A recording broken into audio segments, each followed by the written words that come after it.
Hello, everyone. I've hung up the regular welcome banner on this opening screen, and I want to tell you how I'm excited as I sit here in my home office trying to wait patiently for each one of you to join me today. Yes, indeed, it's September. Do you have an answer to this often asked question? Is it the most wonderful time of the year? Welcome to the Bible lessons of St. Mark's Presbyterian Church.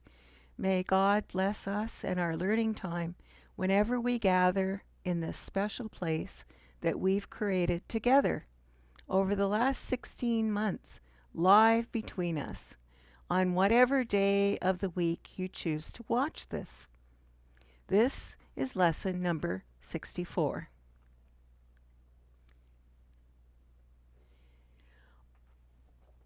On this poster, we can read, "Welcome, we're glad you're here." It's we because I am speaking to you on behalf of all those St. Mark's people who love and care about you. That includes all of the teachers and leaders whom you know from the classes and activities we used to have at the church building. Today, on Sunday, September 12th, some people will actually be at the church because today it was being reopened for in-person worship service. And it still has lots of strict rules, but I've decided to keep on doing these online lessons at least until early in the new year.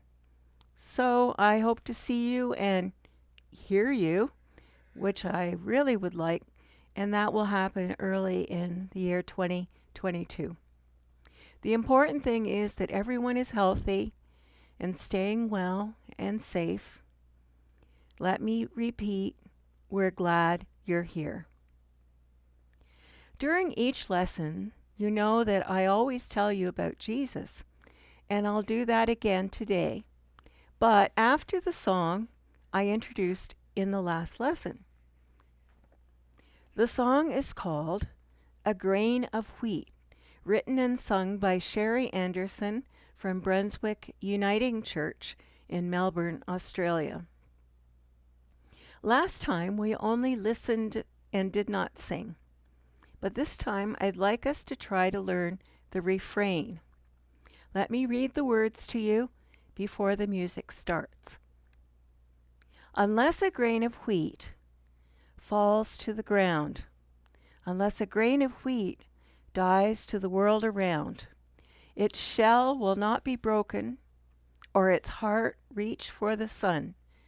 Roots won't grow deep into the earth. The seed will never become all that it is, etc. There are 3 verses, and the 3 verses will be sung, and after each verse, the words to the refrain will appear so you and I can sing along with it each time. Well, here's the first verse. Let's listen. He left his home, family, friends, a livelihood undone. He listened to a call within and took a path that none had taken before him. He said life was different to what we had known. He took the message of God's love and he really brought it home. Unless a grain of wheat falls to the ground, unless a grain of wheat dies to the world around, its shell will not be broken, or its heart reach for the sun. Roots won't go deep into the earth, the seed will never become all that it is. All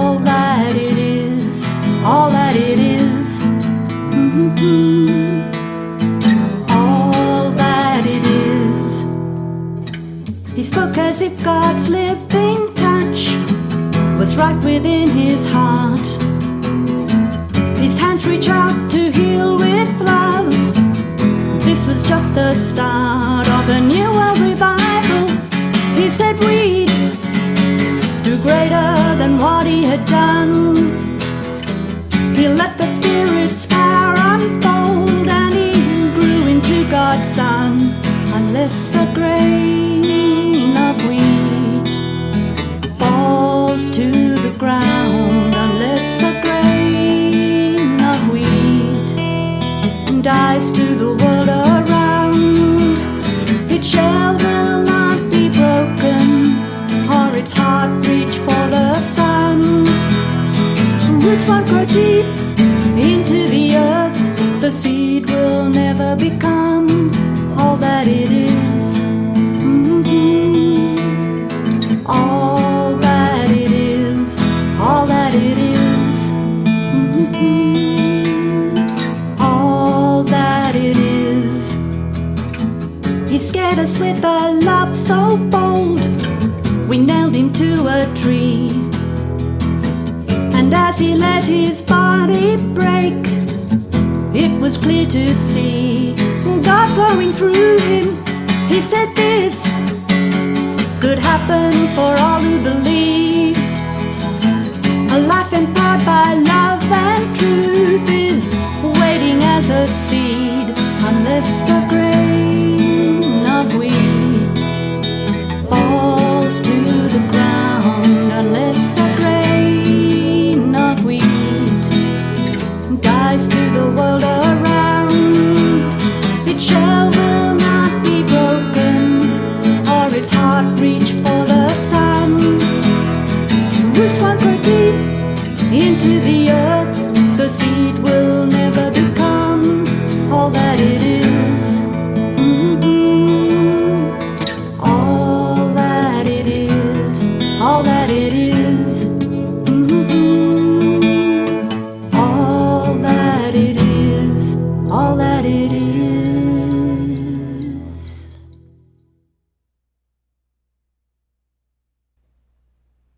Well, having talked about the school year and the calendar year, let's figure out where we are today in the church year. In the spring, we always celebrate God's gift of the Holy Spirit, which arrived with wind and flames of fire on Pentecost Sunday, represented by the red box on the right-hand side of the circle. Then, ordinary time began on the following Sunday. Since then, Sunday after Sunday, we've been moving along the bottom half of the circle, which is marked in green. This arrow points to September. As you can see, we're about halfway through this 6-month season. The next change in the church season happens after Reign of Christ Sunday on November 21st, 2021.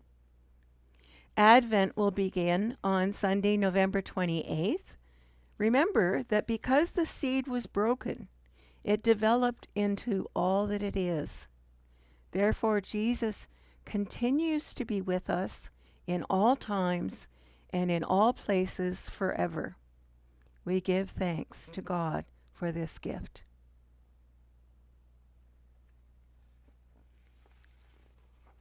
When you see God's storybook, do you remember that there are many books collected inside the Holy Bible?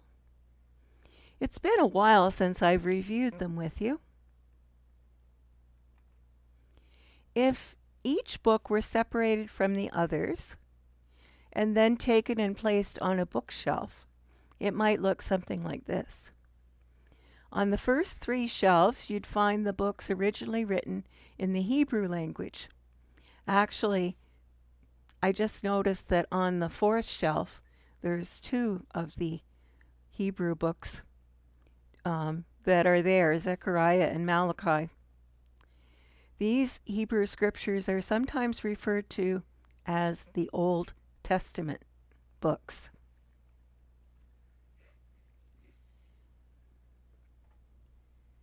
Here's the listing from Genesis, the very first book, to Malachi, the very last book. Looking at the bookcase again on the fourth shelf, there's a tall vase with a leafy plant, and then there are more books. The rest of the books on that shelf, plus those on the bottom shelf, are from the New Testament. They tell stories about Jesus when Jesus was living on the earth, more of God's story with Jesus. In this part of the Bible, the stories are told by 4 gospel writers. Here is the listing. It starts with the Gospel of Matthew, then the Gospel of Mark, then Luke and John. Next, there's the book of Acts, sometimes referred to as the Acts of the Apostles, and thought to be written by Luke. And then all the other New Testament books are letters, written by various people. Sometimes they are referred to as epistles. When I looked up epistle, the thesaurus had these words to help us understand what epistle means. It can mean a missive, a letter, a note, message, a dispatch, a communication, a line, memorandum, report, or memo. In other words, it was a message, and in this case, the writer of the epistle was trying to give a message about God's gift of Jesus and the resurrection. Now, altogether, there are 66 books on this bookcase, from Genesis on the top shelf at the left to the book of Revelation found on the bottom shelf on the right-hand side. Altogether, 66 books are found in the Holy Bible.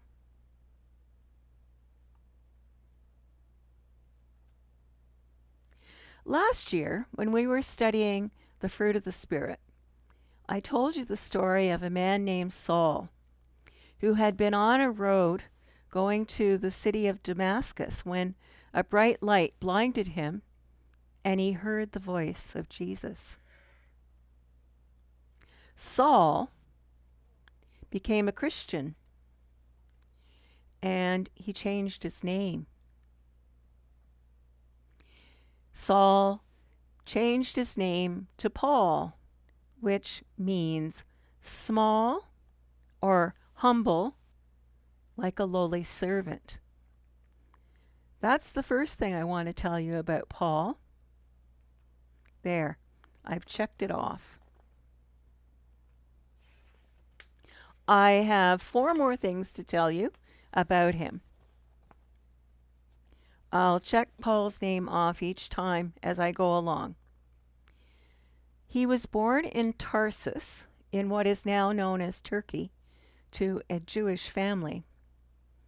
He was well educated, having studied in Jerusalem under a famous Jewish teacher named Gamaliel. In fact, he was a member of the Pharisees, the legalistic group known as the Pharisees. As you may recall, they always gave Jesus a hard time. Like we learned in that little song, do you remember, I just want to be a sheep? It says the Pharisees aren't fair, you see. Well, as I said a few minutes ago, Paul became a Christian in the most dramatic way. Traveling along a road one day, he saw a bright light and heard Jesus asking him, "Why are you persecuting me?" Having heard this, he fell off his horse and was blind for 3 days. Once, he had been visited by a Christian disciple who came to see him. Then he recovered his eyesight, and from then on he started preaching the gospel of Jesus.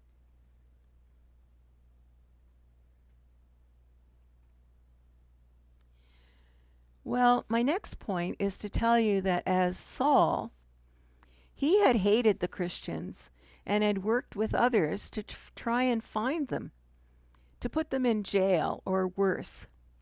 He was very mean at that time and became well known far and wide for his dangerous actions against them. To the early friends of Jesus, he was a mean and scary man.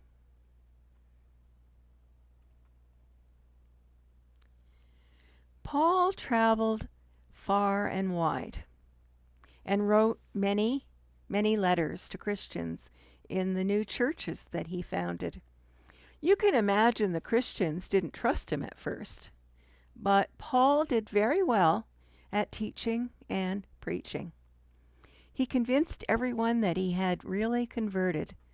Proof can be found in the words of Paul's list shown on the right, here at the top in Galatians 5, verses 22 to 23.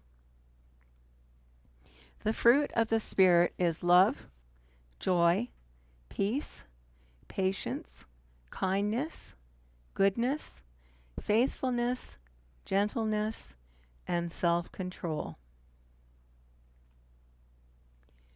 That such a man as Saul could change to become Paul the Apostle shows how much power there is in the gospel.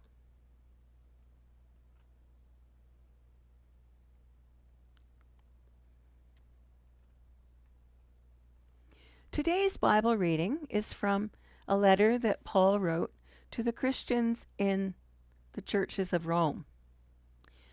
I'm reading verses 16 to 17 in the first chapter of Romans from the CEV Bible. I am proud of the good news. It is God's powerful way of saving all people who have faith, whether they are Jews or Gentiles. The good news tells how God accepts everyone who has faith, but only those who have faith. It is just as the scriptures say, the people God accepts because of their faith will live. Paul writes very clearly, doesn't he? We cannot earn God's saving work in our lives. We can only receive from God in faith. God continues to redeem and transform, offering the new gifts, the gifts of new beginnings in our lives and in all of creation. This is Winifred from the gang of puppet characters in the video series Buck Denver Asks, What's in the Bible? This picture I found of the group cut off part of Dr. Schiffenhausen, so I found a better picture of him. Dr. Schiffenhausen is the person who provides the list of books when they're talking about various books of the Bible, and in this case he was asked to provide a list of the books written by Paul. If I turn this illustration, you can see more easily and read the names of the 13 epistles written by Paul that are in our New Testament. Romans is the longest book, and he has put them in order from longest to shortest. And you can see the other books that he wrote. They were epistles. As the singing pirate in the video says, an epistle, not a whistle. Got it? So, here with Winifred is verse 16, which is from the NIV Bible, I believe. For I am not ashamed of the gospel. It is the power of God for salvation to everyone who believes. So I also found in the NRSV a very similar translation. It reads, "For I am not ashamed of the gospel. It is the power of God for salvation to everyone who has faith, to the Jew first and also to the Greek." Well, I think I'd rather have the CEV words. "I'm proud of the good news," is what it said. I find it difficult to understand the beginning of these two translations shown here. Do you understand? "For I am not ashamed of the gospel"? Why would Paul use these words in a statement of faith? In reading about it, I learned that it is a wording that is a figure of speech used in the original Greek language, where through understatement, that's like the opposite of exaggeration, the understatement states the affirmative in a negative of the contrary. They gave this example. If you say, "He's not a bad athlete," what do you really mean by that? He's not a bad athlete. I think what you mean is he's a pretty good athlete. So when Paul says he is not ashamed of the gospel, he means, I glory in the gospel. I'm proud of the gospel. Anyway, these two coloring pages that I'm sending this time both use this translation.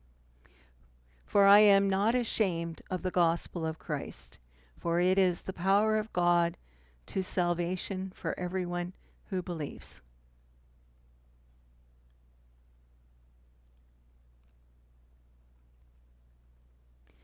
I'm also sending this page entitled, "I Want to Follow Jesus," which gives you things to think about, things that might help you to be a disciple every day.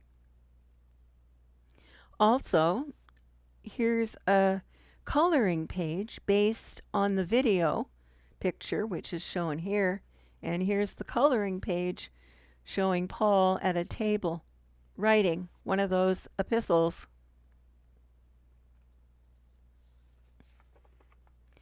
Now that you're back at school, remember to follow the rules set out by the school, because that's how we stay safe and how we show that we love and respect others and ourselves. In general, all sorts of things happen every day. Some make us laugh and others make us cry. Some things that happen cause us to feel very grown up, while sometimes other things cause us to feel very young. After experiencing some things, we discover that we can be brave, and at other times we realize that we feel afraid. We know that life is all about changes, about being born, about growing and changing, about getting older, about dying, and sometimes we are confused in the midst of change. Remember that whether at home or at school, whether inside or outside, whether among friends in familiar places or in the midst of strangers in an unknown place, wherever we happen to be, in that place, our gentle, loving God is already always there, within us, beside us, between us, around us, above us, and under our feet. Now I want to say a short prayer. Let us pray. Holy One, for all the ways you speak to us, in rushing wind and dancing flames like at Pentecost, in words we understand, and often without using any language, in the daily lives of others whom we know. For this we give thanks. Give us courage to speak your love everywhere we go, to everyone we meet. Amen. Here is a short litany, And when it's your turn, the words will turn color for you. Each time you will say these words, with our lives we will answer.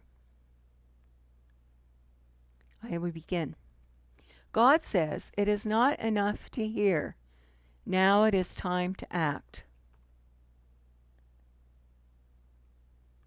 God says it is not enough to preach good news. Now it's time to be good news.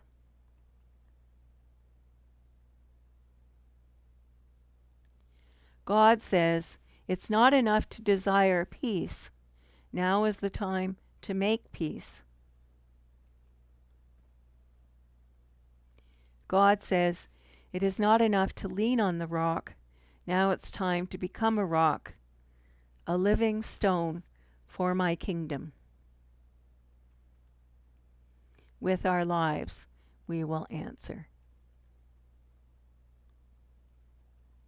Now I want you to experience this book called Only One You. It is a great book, lovely, meaningful book with thoughtful life lessons for all ages, something that you may find at any stage of your life to be worthwhile. It is written and illustrated by Linda Kranz. It was published by Rising Moon Books in 2006. Today it will be read to you by an actor named Owen McEwen. And I should remember also that I'm sending you this coloring page designed by the author. So here it is, Only One You.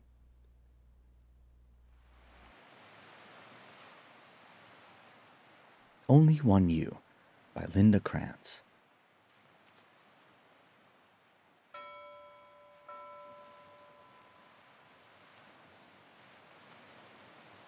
It's time, Papa said. I think it is. Mama agreed. Time for what? Adri asked. Papa's voice softened. To share some wisdom. Always be on the lookout for a new friend. Look for beauty wherever you are and keep the memory of it with you.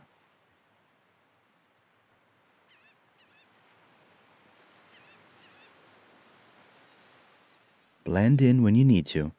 Stand out when you have the chance. Find your own way. You don't have to follow the crowd.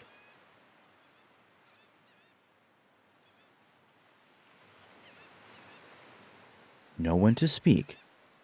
Know when to listen. No matter how you look at it, there's so much to discover. If you make a wrong turn, circle back. If something gets in your way, move around it.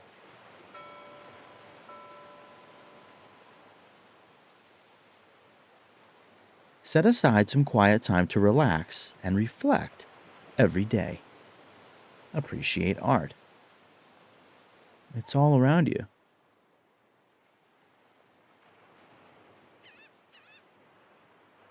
Make wishes on the stars in the nighttime sky.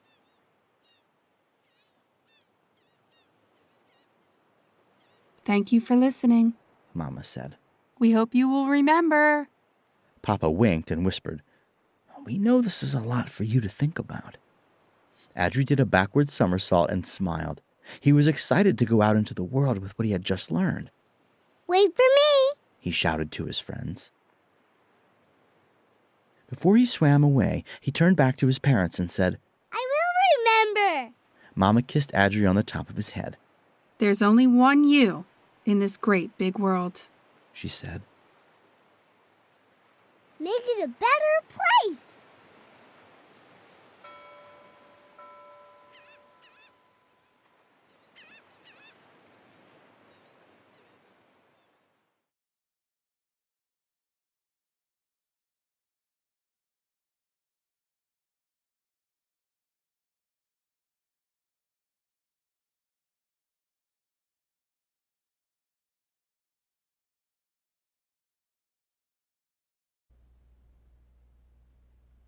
God bless.